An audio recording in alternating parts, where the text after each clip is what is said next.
लकड़ी की कुर्सी उस खौफनाक दबाव के नीचे कराह उठी जो कभी इंग्लैंड के सबसे ताकतवर बादशाह का जिस्म हुआ करता था। हेनरी अष्टम, जो कभी जवानी में ताकत, हसन और शान का नमूना था, अब गलते सड़ते गोश्त का एक देवाहिकल ढेर बन चुका था। उसका वजन 400 पाउंड से भी ज्यादा हो चुका था। चलना तो दूर की बात, वो खड़ा भी चंद आदमियों के बगैर नहीं हो सकता था। उसकी टांगें, जिन्हें कभी पूरे यूरोप में बेहतरीन कहा जाता था, अब फोड़ों और नासूरों से भरी बदबूदार सूजी हुई लकड़ियों जैसी बन चुकी थीं। उनसे खून और पेप मुसलसल बहता रहता था। बदबू इस कदर शदीद थी कि दरबारी उसके करीब जाते वक्त अपने चेहरों पर खुशबूदार कपड़े रख लेते थे। ये सिर्फ बुढ़ापा नहीं था, ये तकरीबन 40 साल के लामहदूद ऐशो ऐशरत का अंजाम था, जिसने एक रोशन, खुश शक्ल शहजादे को जिंदा लाश जैसी मखलूक बना दिया था। 1509 में जब 18 साला हेनरी तख्त पर बैठा, वो जिंदा मुजस्मा था। कद 6 फुट 2 इंच, जिस्म एथलीट जैसा, खूबसूरत, तवाना, एक ऐसा बादशाह जो दिन भर नेजाबाजी कर सकता था, रात भर नाच सकता था और जंगलों में हिरनों का घंटों पीछा कर सकता था। लेकिन उसी वक्त कुछ लोगों ने उसकी खुराक के साथ इसके अजीब ताल्लुक को महसूस किया। शाही लोग आम तौर पर खुशी या जरूरत के लिए खाते थे। हेनरी खाता नहीं था, वो हमला करता था, जैसे कोई जंग लड़ रहा हो, जैसे हर निवाला भी की ताकत का सबूत हो। हैम्पटन कोर्ट के किचन सिर्फ किचन नहीं थे, वो कुरूने वस्ती के जबरदस्त सनती कारखाने थे। दिन रात जलते हुए बड़े बड़े चूल्हे, 200 से ज्यादा बावर्ची और खादिम, जिनके चेहरे हमेशा पसीने में भीगे रहते थे। रोजाना 6 से 8 टन लकड़ी जलाई जाती थी और खाने की मिकदार हैरान कर देने वाली थी।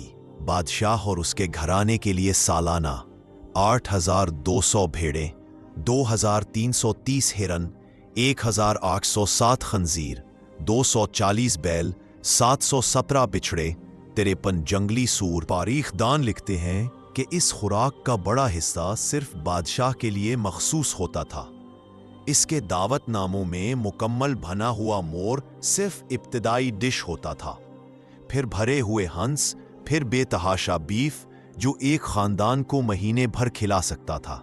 हेनरी के खाने महज खाना नहीं थे, वो ताकत की नुमाइश थी। बादशाह लंबी मेज के सिरे पर तख्त नमा कुर्सी पर बैठता, सामने दर्जनों प्लेटें तरतीब से रखी होती, हर डिश का ऐलान बगल बजाकर होता, गोया कोई फौज फतह के बाद दाखिल हो रही हो। हेनरी खाने की तरफ ऐसे देखता जैसे जंग का नक्शा परख रहा हो। ये डिश पहले हारेगी, ये बाद में, और अगली किसको पेश किया जाएगा। शाही बावर्ची जानवरों को जानवरों के अंदर भरते, अजीबो गरीब खाने बनाते जो कुदरत को चैलेंज करते थे। एक पाई के अंदर एक पूरा सूर जिसमें मुर्गियां भरी होती और मुर्गियों में छोटे परिंदे। ये खाने शिकम सीरी के लिए नहीं थे, ये बादशाह की वैशी ताकत का मुजाहिरा थे। जैसे जैसे उसका पेट फैलता गया, वैसे वैसे उसका शक भी बढ़ता गया। वो समझता था लोग उसे खाने के जरिए जहर देने की साजिश कर रहे हैं, लिहाजा खाने की हिफाजत एक खौफनाक अमल बन गई। हर डिश कई चखने वालों से गुजार कर पेश होती, किचन बंद कमरों में बंद होते, खाना मुतफ़्फ़ल खानों में मुंतकिल होता, प्लेटें कीमियाई पाउडर से जांची जाती, यानी बादशाह के लिए खाना अब ग़िज़ा नहीं, रोज़ाना मौत का लैटरी सिस्टम बन चुका था। अगर खाना देर से पहुंचता, उसका गुस्सा तूफान बन जाता। जब पेट भर जाता, वो कुछ देर के लिए हंसता, वादे करता, फिर दोबारा गुस्से और उदासी में डूब जाता। खाना उसका नशा बन चुका था, उसकी पनाहगाह भी, उसकी बर्बादी भी। जैसे जैसे वो मोटा होता गया, पूरा शाही दरबार उसकी खुराक के गिर्द घूमने लगा। खाने के औकात घंटों से दिनों में बदल गए। वो खाते खाते ही मुलाकातें करता, फैसले सुनाता, सफारती गुफ्तगू करता। गैर मुल्की सफारतकार खत्तों में लिखते कि बादशाह ऐसे खाता था जैसे जानवर शिकार नोच रहे हों। 23 की दहाई तक हेनरी का जिस्म उसके खिलाफ लड़ाई शुरू कर चुका था। मोटापा, जरूरत से ज्यादा शराब, कंट्रोल से बाहर भूख, मेटाबॉलिक बीमारी, आज के मुताबिक टाइप 2 ज़ियाबितस, उसका पेशाब मीठा हो चुका था। मक्खियां उसके पास जमा हो जाती। सोने की हालत खतरनाक हो चुकी थी। अगर सीधा लेट जाता, सांस रुक जाती। उसे तकिए का पहाड़ बनाकर सोता रखा जाता और फिर तबाहकुन हमला। टांगों के नासूर, जख्म जो कभी भर ना सकें, गल सड़कर हड्डी तक पहुंच गए। बदबू इतनी शदीद कि लोग उससे दूर भागते। 40 की दहाई में हेनरी की भूख इंसानियत से बाहर थी। वो खाने को सिर्फ खाता नहीं था, उसमें गायब हो जाता था। किचन जहन्नम बन चुके थे। गर्मी से लोग बेहोश हो जाते, चिकनाई से फर्श फिसलते, धुआं सांस रोक देता। और ये सब सिर्फ एक आदमी के लिए, जो खुद को खाता खाते मार रहा था। वो अपने कमरे में खाना छुपाने लगा। पलंग के नीचे से सड़ा हुआ गोश्त मिलता, अलमारियों में बदबूदार हड्डियां। वो समझता था लोग उसका खाना चोरी करना चाहते हैं। उसने पहरादार मुकर्रर किए जो रात भर खाने की निगरानी करते रहते। अगर खाने की तादाद उसके हिसाब से कम होती, कत्ल का हुक्म दे देता। एक नौकर ने बचा हुआ टुकड़ा खा लिया। बादशाह ने उसे गद्दार करार देकर कत्ल करवा दिया। जैसे जैसे उसका वजन बढ़ता गया, उसे उठाना, बिठाना और हरकत देना इंजीनियरिंग का मसला बन गया। मजबूत लकड़ी के बड़े बड़े तख्त बनाए गए जिनमें पहिए लगे थे ताकि खादिम उसे धकेल कर ले जा सके। ये तख्त बादशाही भी थे और पैद भी। उसकी गर्दन गायब हो चुकी थी, चेहरा फूलकर आंखों को छुपा चुका था। आवाज भारी सांस जैसी रह गई थी। उसके जख्म मुट्ठी जितने खिल गए थे जिनसे हड्डी झलकती थी।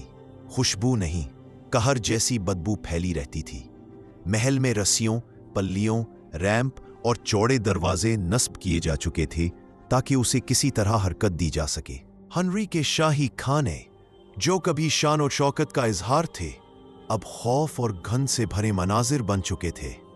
खाने के हॉल जहां कभी मौसीकी गूंजती थी, अब वहां सिर्फ एक चीज सुनाई देती थी, बादशाह की भारी सांसें, उसकी चबाने की आवाजें और माया गोश्त के छींटे। दर्जनों दरबारी सिर्फ मजबूरी में उसके साथ बैठते थे, ख्वाहिश से नहीं, खौफ से। वो खाने पर टूट पड़ता जैसे शिकारी दरिंदा अपने शिकार पर। गोश्त हाथों से फाड़ता, टुकड़े हल्क में ठूंसता और शराब यूं पीता जैसे प्यास उसकी जान ले रही हो। उसके होंठों के गिर्द चिकनाई की तह जम जाती और उसकी भारी सांसें पूरे हॉल में जानवर जैसी आवाज पैदा करती थी। गैर मुल्की सिफारतकारों के खत आज भी मौजूद है जिनमें वो लिखते हैं कि बादशाह 3 मजबूत मर्दों जितना खाता है और उतना ही पीता है। एक फ्रांसीसी एलची ने लिखा, ये ज़ियाफ़तें इंसान की हद से बाहर थीं, पागलपन के करीब। बादशाह के शाही मुआलिज उसकी जान बचाने के पाबंद थे, मगर वो सब हेनरी की भूख और उसके गुस्से के आगे बेबस थे। वो जानते थे कि बादशाह की खुराक उसे हलाक कर रही है, लेकिन जब भी कोई कमी की बात करता, हेनरी तूफान बन जाता। एक डॉक्टर ने हल्की गज़ा तजवीज़ करने की हिम्मत की, बादशाह ने उसे बरतरफ कर दिया। उसके निजी तबीब डॉक्टर विलियम बोट्स ने फिर भी सच बोलने की कोशिश की, नतीजा उन्हें कत्ल कर दिया गया।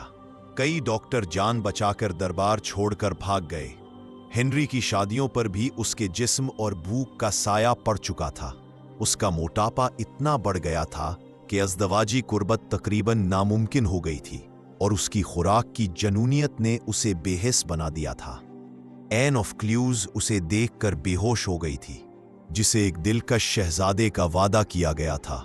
उसके सामने बदबूदार, सूजा हुआ, गिरता हुआ बादशाह खड़ा था। कैथरीन हॉवर्ड, जो खुद बहुत नौजवान थी, अपनी शादी की रात खाने की मेज पर उसे लालच ज़दा अंदाज में खाते देखकर रो पड़ी। बादशाह के खाने का खर्च इतना बढ़ गया था कि इंग्लैंड की सालाना आमदनी का 1/4 हिस्सा सिर्फ उसकी खुराक पर लगने लगा। जंगल खत्म हो रहे थे। बैल, भेड़, सूर सब बड़े पैमाने पर ज़बह किए जा रहे थे। गरीब लोग खुराक की कमी से भूखे मर रहे थे, क्योंकि उनका जानवर भी बादशाह की मेज पर पहुंचाया जाता था।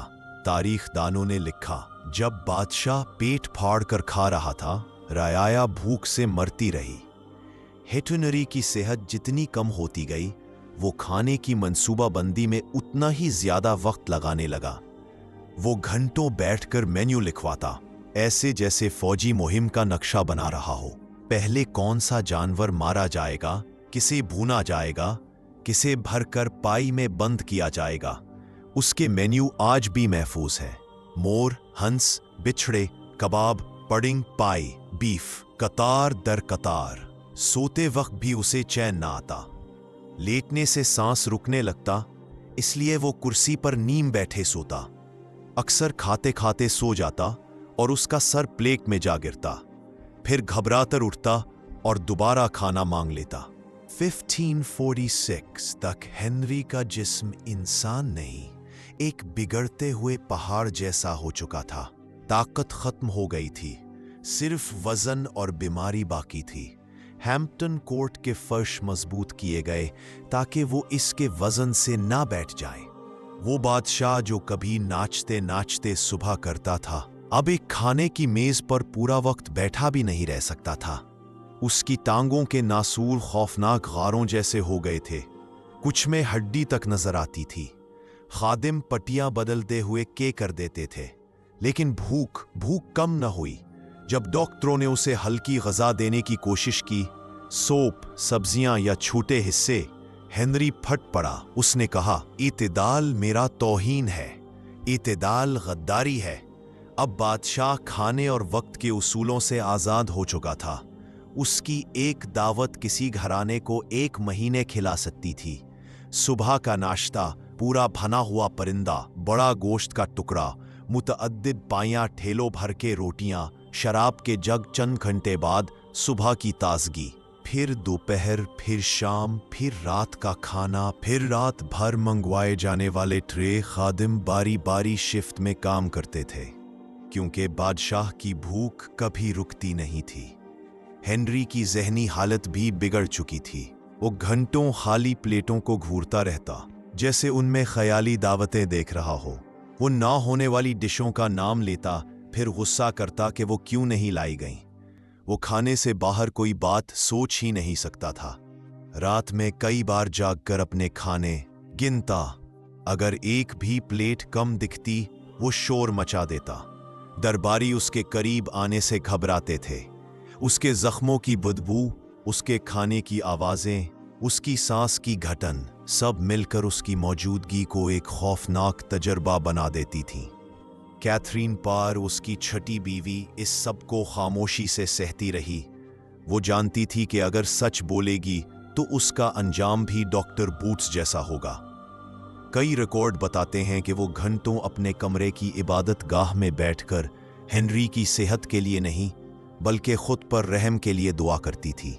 बादशाह के आखिरी बरसों में मुल्क की आधी दौलत सिर्फ उसकी खुराक में खर्च होने लगी थी। पूरे इलाकों में काहत पड़ गया था, क्योंकि जो जानवर गरीबों को बचा सकते थे, वो सब शाही किचन में जा रहे थे। 1547 के आगाज तक हेनरी का जिस्म मुकम्मल तौर पर टूट चुका था। उसका दिल फूला हुआ, जिगर शराब से तबाह, फेफड़े चर्बी में दबे हुए और सांस इतना भारी कि दूर से सुनाई देता।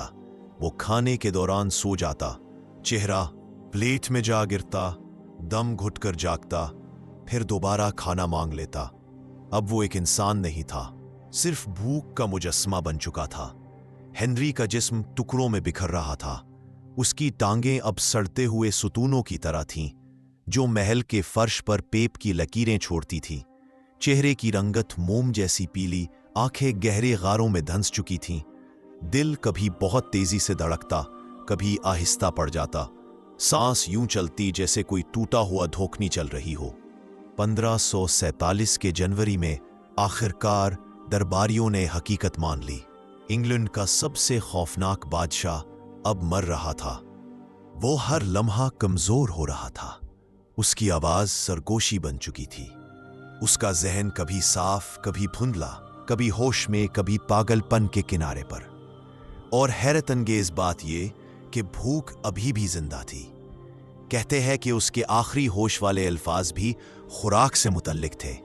मुझे भुना हुआ गोश्त दो, गोया मौत से पहले भी उसकी भूख मरने पर तैयार न थी।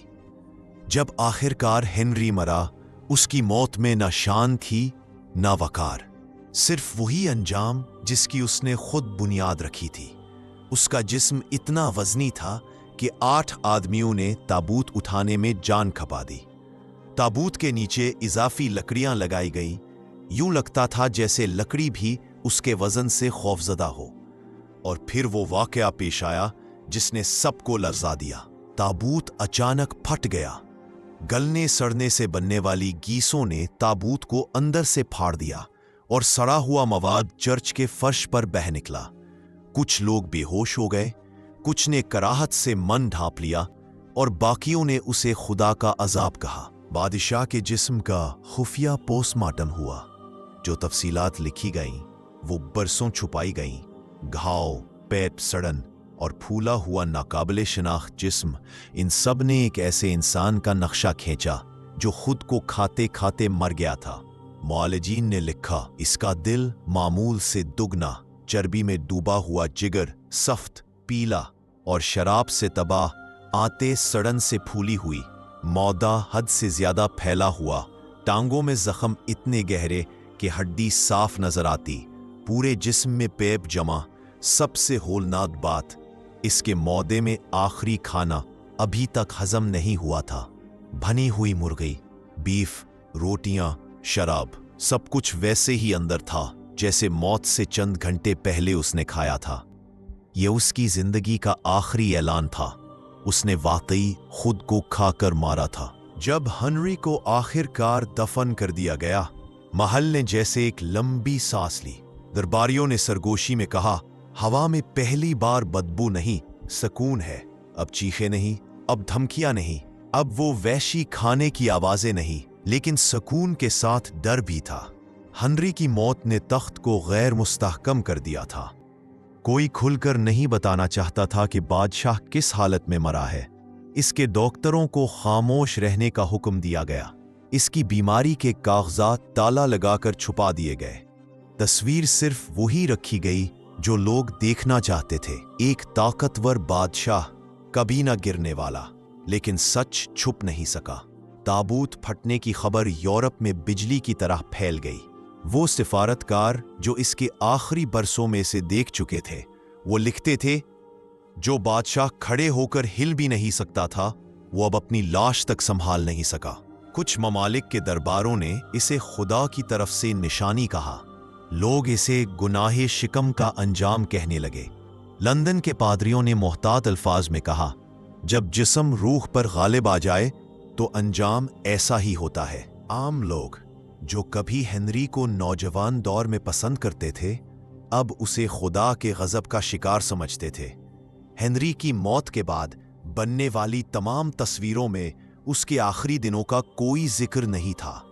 मुसव्वर उसे वैसा ही दिखाते रहे जैसे वो जवानी में था, ताकतवर, चौड़े कंधों वाला, जरा बख्तर में चमकता हुआ। उनकी तस्वीरों में उसकी सूजी हुई गर्दन, उसका फूला हुआ चेहरा, उसके नासूरों से भरी टांगें या उसके जिस्म की बदबू कुछ भी मौजूद नहीं था। हकीकत को उसके साथ दफन कर दिया गया, या कम से कम तारीख यूं चाहती थी। लेकिन खत, नोट और खुफिया मेडिकल रिपोर्ट्स सब कुछ बता देते हैं कि वो अंदर से टूट चुका था। जहर का वहम, खाने का जुनून, रातों को प्लेटें गिनना, खाना छुपाना, हर एक को दुश्मन समझना, उसका जहन भी उसके जिस्म की तरह गुल चुका था। हेनरी का जिस्म जैसा बन गया था, वैसी ही उसकी सल्तनत हो चुकी थी। बाहर से बड़ी, अमीर, ताकतवर, अंदर से टूटी हुई, भरी हुई भूख और खौफ से, और हर तरफ खराबी फैली हुई। वो रोम से मजहब तोड़कर निकला, किसी रूहानी मकसद से नहीं, बल्कि ताकत और इख्तियार की भूख से। बिल्कुल वैसी ही भूख जिसने उसका जिस्म खा डाला। हेनरी की मौत के बाद उसकी दास्तान दो रुख रखती है। एक तरफ वो बादशाह जिसने इंग्लैंड को नया रास्ता दिया, दूसरी तरफ वो शख्स जिसने खुदगर्जी, वहशत, ऐश परस्ती और लालच से अपनी रूह और जिस्म दोनों बर्बाद कर दिए। اس کی اولاد نے بھی اس کی کمزوریوں کا بوجھ اٹھایا۔ میری کمزور صحت، مذہبی جنون، عزبلت، طاقت کی بھوک، اکیلے رہنے کا خوف، باپ کی سختی کا سایہ۔ ٹیوڈر خاندان نے طاقت کو پایا، لیکن اس کے ساتھ ہنری کی لعنت بھی وسع میں ملی۔ ہنری کو سینٹ جارج چیپل، ونسر میں دفن کیا گیا، اپنی محبوب جین سیمور کے ساتھ، وہی عورت جس نے اس کے بیٹے کو جنم دیتے ہوئے جان دے دی تھی۔ یہ سنگت عجیب تضاد رکھتی تھی، جین زندگی، پاکیزگی، ماں ہونے کی قربانی، ہنری بوسیدہ، سڑا ہوا، حد سے بڑھا ہوا جسم، دونوں ایک ہی قبر میں، ایک زندگی کی علامت، دوسرا تباہی کی نشانی۔ ہنری ہشتم کو نہ دشمنوں نے مارا، نہ جنگوں نے، نہ سازشوں نے، اسے مارا اس چیز نے جسے وہ سب سے زیادہ چاہتا تھا، اس کی بھوک۔ بادشاہ، طاقت کا دیوتا، خود اپنے ہی جسم کا قیدی بن گیا، اور آخرکار وہی چیز اسے لے ڈوبی جس سے وہ طاقت لیتا تھا، کھانا، لالچ، بے لگام خواہش۔ اس کی کہانی تاج کی نہیں بلکہ انسان کی کمزوریوں سے کبھی آزاد نہیں ہوتا۔ ہنری کو کسی سپاہی نے نہیں مارا، کسی بغاوت میں نہیں، کسی دشمن نے نہیں، اسے مارا اس کی اپنی بھوک نے۔